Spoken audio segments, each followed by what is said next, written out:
எல்லாருக்கும் ஒரு ஹாய். இன்னைக்கு நான் செய்ய போகிறது கிளாம் சவுடர் சூப். இந்த சூப்பை பவுலில் சர்வ் பண்ணாமல் பிரெட் பவுல் செஞ்சு அதிலேயே சர்வ் பண்ண போகிறேன். சேனலை மறக்காமல் சப்ஸ்கிரைப் பண்ணுங்கள். பிரெட் பவுல் செய்கிறதுக்கு என்னென்ன பொருட்கள் தேவைன்னு பார்க்கலாம். பிரெட் ஃப்ளார், இன்ஸ்டன்ட் ஈஸ்ட் சின்ன சின்ன பேக்கெட்ஸில் கிடைக்கிது. சுகர், அதிக அளவில் ப்ராசஸ் பண்ணாத இந்த ரா சுகர் நான் யூஸ் பண்ணுறேன். ஆலிவ் ஆயில்,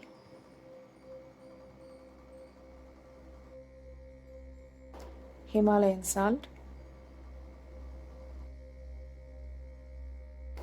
தண்ணி இல்லைன்னா பால் யூஸ் பண்ணிக்கலாம்.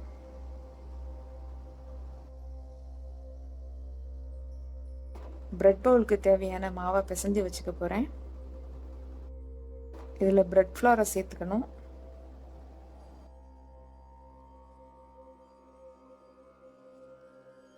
எடுத்து வச்சிருக்கிற பிரெட் ஃப்ளாரோட உப்பு சேர்க்குறேன்.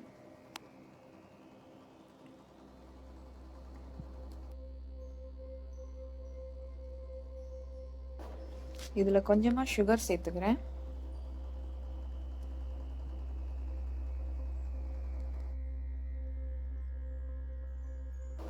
நான் ஆட் பண்ண பிரெட் ஃப்ளார், உப்பு, சீனி இது எல்லாத்தையுமே சேர்ந்து நல்லா மிக்ஸ் பண்ணி விட்டுக்கிறேன்.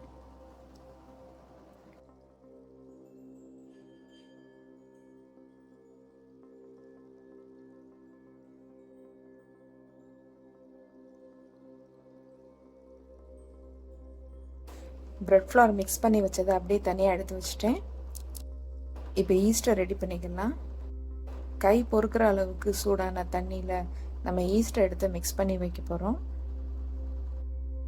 ஈஸ்ட்டு போட்ட உடனே அதை நல்லா மிக்ஸ் பண்ணி விட்டுட்டு ஒரு இடத்துல அசையாமல் கொஞ்சம் நேரம் மூடி வச்சிடணும்.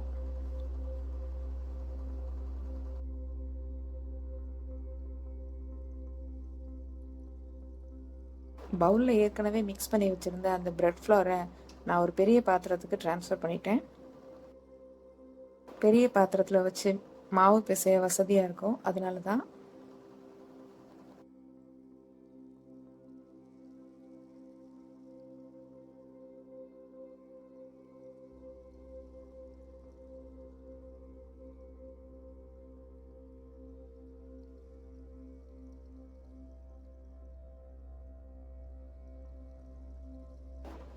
இப்போ ஆலிவ் ஆயிலே இதோட சேர்த்துக்கிறேன்.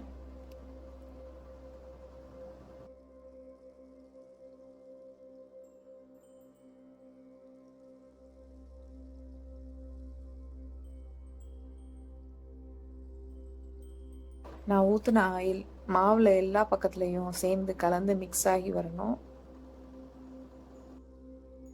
இல்லைனா மாவு பிசைறப்ப அங்கங்கே சின்ன சின்ன கட்டி கட்டியாக வரும். அதனால் நல்லா மிக்ஸ் பண்ணி விட்டுருங்க.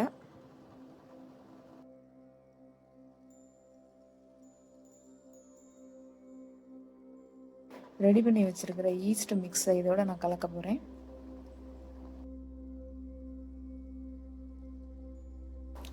ஈஸ்ட்டு கலந்த தண்ணியை வச்சு நான் இந்த மாவை பிசைஞ்சு எடுத்துக்க போகிறேன். சப்பாத்தி மாவு பதத்துக்கு நல்லா பிசைஞ்சு எடுத்துக்கிட்டேன். கொஞ்சம் வார்மாக இருக்கிற இடத்துல ஒரு மூடி போட்டு இதை மூடி வைக்க போகிறேன். 2லேருந்து 3 மணி நேரம் வரை வைக்கலாம். கிளாம் சவுடர் செய்கிறதுக்கு என்னென்ன பொருட்கள் தேவைன்னு பார்க்கலாம்.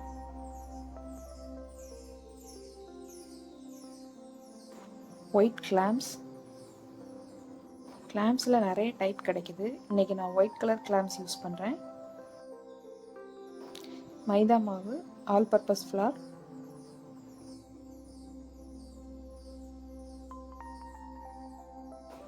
பெப்பர் பவுடர், உப்பு,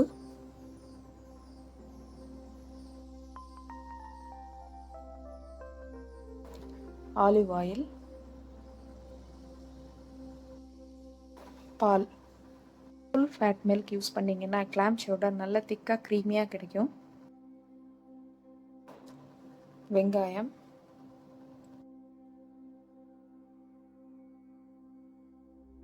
உருளைக்கிழங்கு, கேரட்,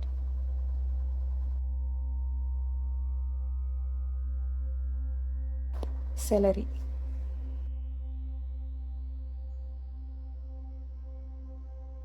சூப் பேஸுக்கு தேவையானதெல்லாம் ரெடி பண்ணி வைக்க போகிறேன். ஒரு பாத்திரத்தில் தண்ணி எடுத்துக்கிறேன்.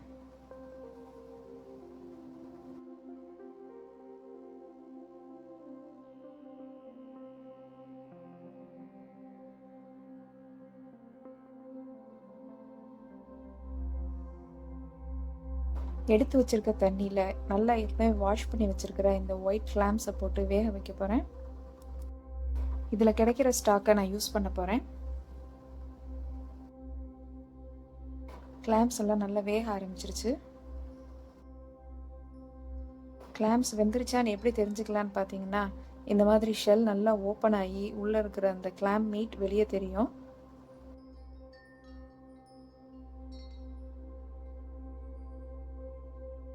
கிளாம்ஸ் வேக வச்சு அந்த ஸ்டாக்கை நல்லா வடிகட்டி எடுத்துக்க போகிறேன். சின்ன ஓட்டையுள்ள ஸ்ட்ரெயினர் இருந்தால் அதை யூஸ் பண்ணுங்கள். தூசி, மண் இந்த மாதிரி எதுவும் இல்லாமல் நல்லா ஸ்ட்ரெயின் பண்ணி எடுத்துக்கணும். ஒரு பாத்திரத்தில் சின்ன சின்னதாக கட் பண்ணி வச்சுருக்கிற அந்த உருளைக்கிழங்கை சேர்க்குறேன்.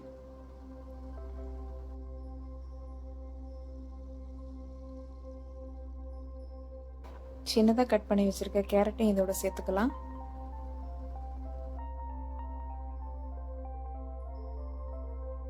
சின்னதாக கட் பண்ணி வச்சுருக்க செலரியும் இதோடய சேர்த்துக்கிறேன்.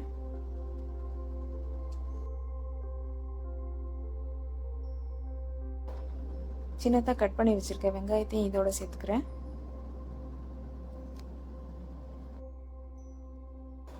ஏற்கனவே வடிகட்டி வச்சுருக்கிற அந்த கிளாம் ஸ்டாக்கையும் இதோட சேர்த்துக்கிறேன்.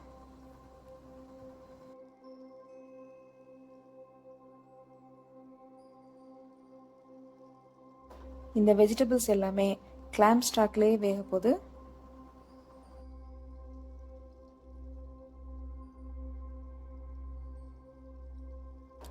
உப்பு சேர்த்துக்கிறேன். உப்பு கொஞ்சமாக முதல்ல சேர்த்துட்டு அதுக்கப்புறம் டேஸ்ட் பார்த்துட்டு ரெண்டாவது சேர்த்துக்கலாம். ஒரு பாத்திரத்தில் ஆலிவ் ஆயில் சேர்த்துக்கிறேன். நான் இந்த கிளாம் சவுடர் ரெசிபியை கொஞ்சம் லோ ஃபேட் வெர்ஷனாக செய்கிறேன், அதனால் ஆலிவ் ஆயில் சேர்க்குறேன். இந்த கிளாம் சவுடர் நல்ல ரிச்சாக க்ரீமியாக வேணும்னா நீங்கள் ஆலிவ் ஆயிலுக்கு பதிலாக பட்டர் சேர்த்துக்கலாம். இதில் மைதா மாவை சேர்த்து நல்லா மிக்ஸ் பண்ண போகிறேன். மைதா மாவு ஆலிவ் ஆயிலோட நல்லா கலந்து விட்டுக்கணும். அதோட பாலையும் சேர்த்து நல்லா மிக்ஸ் பண்ணிக்க போகிறேன். நான் சேர்த்த மைதா மாவு, ஆலிவ் ஆயில், அப்புறம் பால் இதெல்லாம் நல்லா மிக்ஸ் ஆகணும். சின்ன சின்னதாக கட்டிகள் ஏதாவது இருந்தால் அதை நல்லா கரைச்சி விட்டுடணும். இது நல்லா மிக்ஸ் பண்ணி கரைச்சி விட்ட பிறகு நம்ம அடுப்பில் வச்சோம்னா ஈஸியாக இருக்கும். எதுக்காக நான் இப்படி செய்கிறேன்னா, கட்டி இல்லாமல் அந்த சாஸ் நல்லா திக்காக வர்றதுக்காக.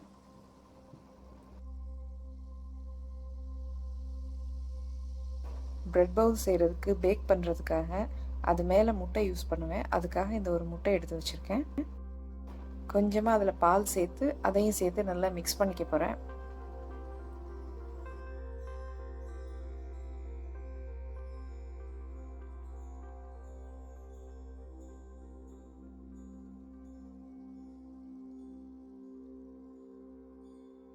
ஈஸ்ட்டு சேர்த்து பிசைஞ்சு வச்ச அந்த மாவு நல்லா உப்பி வந்திருக்கு. இது தேவையான அளவுக்கு உருண்டைகளாக உருட்டி எடுத்து வச்சுக்கிறணும்.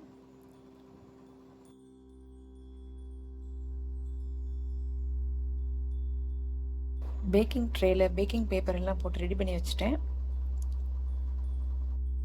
தேவையான அளவுக்கு உருட்டி வச்சிருக்கிற அந்த மாவு உருண்டைகளை பேக்கிங் ட்ரேல வைக்கிறேன். இது பேக் ஆகிறப்ப கொஞ்சம் பெருசாக உப்பி வரும், அதனால தேவையான அளவு இடம் விட்டு வைக்கணும். முட்டையோட பால் சேர்த்து அடித்து வச்சுருந்த அந்த மிக்ஸை இந்த உருண்டைகள் மேலே கொஞ்சம் கொஞ்சமாக தடவணும்.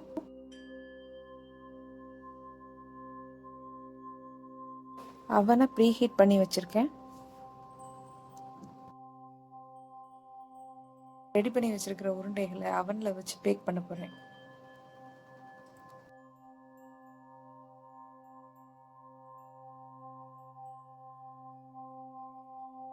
இந்த பிரெட் பவுல்ஸ் வேகிறதுக்கு 200 டிகிரி செல்சியஸ் தேவைப்படும். 25 to 30 மினிட்ஸ் வேக விடணும்.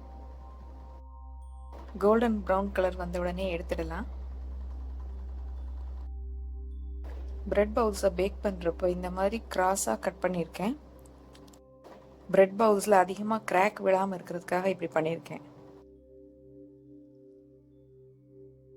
ரெடி பண்ணி வச்சிருக்கிற இந்த ஒயிட் சாஸை இதோட நான் சேர்த்துக்க போகிறேன்.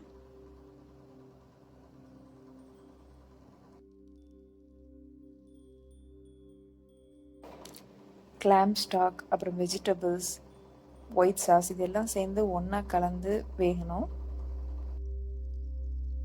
இதை பார்க்குறதுக்கு இப்போ கொஞ்சம் தண்ணியாக தெரிகிற மாதிரி இருக்கும். இது கொஞ்சம் நல்லா திக்காக ஆகுறது வரைக்கும் வேக விடணும். ஒயிட் சாஸ் சேர்த்துருக்கிறதுனால சீக்கிரமாகவே திக்காயிடும்.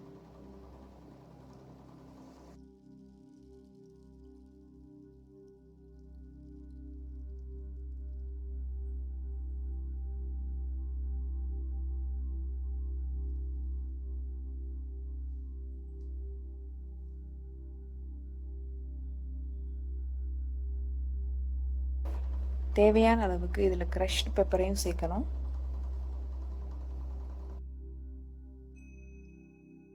இந்த டைமில் உப்பு தேவைப்படுதுன்னா சேர்த்துக்கலாம்.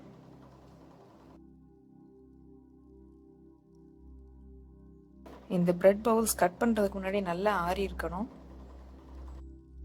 இல்லைன்னா கட் பண்ணுறப்ப உடஞ்சி வரும். நடுவில் இருக்கிற அந்த பார்ட்டை கட் பண்ணி எடுக்க போகிறேன்.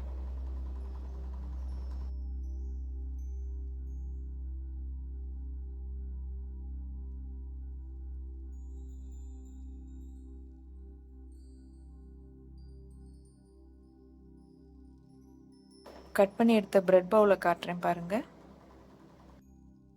இதுக்குள்ளே தான் நம்ம செஞ்ச அந்த சூப்பை சர்வ் பண்ண போகிறோம்.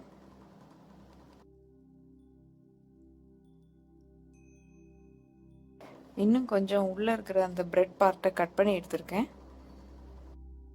ஒரு பவுல் ஷேப்புக்கு ரெடி ஆயிடுச்சு நம்மளோட பிரெட். சூப் கொஞ்சம் திக்காயிடுச்சு. சின்ன சின்னதாக கட் பண்ணி வச்சிருக்கிற அந்த கிளாம்ஸ் மீட்டையும் இதோட சேர்த்துக்கிறேன். அடுத்ததாக கிளாம் சவுடர் சூப்பை இப்போ நம்ம ரெடி பண்ணி வச்சிருக்கிற பிரெட் பவுலில் ஊற்றி சர்வ் பண்ணிடலாம்.